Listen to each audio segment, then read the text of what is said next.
wasiirka wasaaradda isgaarsiinta iyo tiknoolajiyadda Soomaaliland Dr. Cabdiwali Sheekh Cabdullaahi Suufi ayaa shaaciyay inay wasaaradda isgaarsiintu ay qabanayso tartanka hal-abuurka tiknoolajiyadda ee Soomaaliland.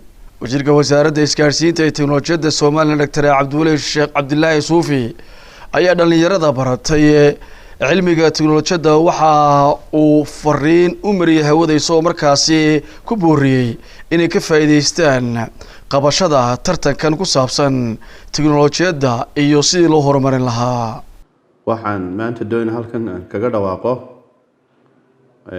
inaanu qaban doono tartanka qaran ee hal abuurka technology-ga oo ujeedadiisu tahay inaanu dhiirigelino dhalinyarta leh hal abuurka technology-ga. tartankaas wuxuu dhici doonaa 15 bisha 2 2021 waxaanu ka dhici doonaa caasimadda Soomaaliland Hargeysa.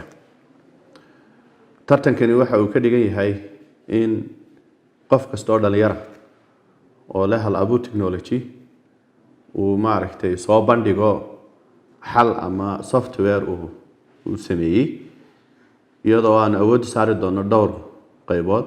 qaybta koowaad waxa weeye maamulka caafimaadka dalka oo tusaale ahaan haddii ay cid soo bandhigto qaab lagu maamuli karo ama system caawinaya wasaaradda caafimaadka oo kale in la siin doono abaalmarin. sidoo kale maamulka waxbarashada, beeraha, xoolaha iyo deegaanka. shanta qaybood ayaan awood saarayna. ciddii kale iyaduna haysa solution ama software ummadda wuxuu tarayaguna way ka soo qayb geli karaan.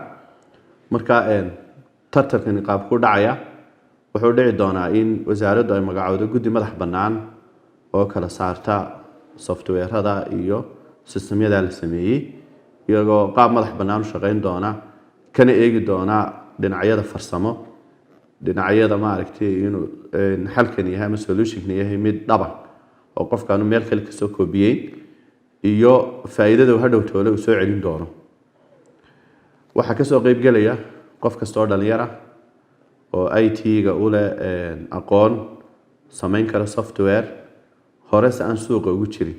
shirkadaha imka shaqeeya ee sameeya software-rada ee dadka iibiya kuwaas kuma jiraan waa iyagu suuq bay haystaan. anaga laakiin ujeedadeedu waxay dhalinyartaan hirgelino waxay noqon karaan qof, wuxuu noqon karaa hal qof ama wax ka badan sida 2 iyo 3 kolba sida ay isu maaragtay ay soo abaabulaan.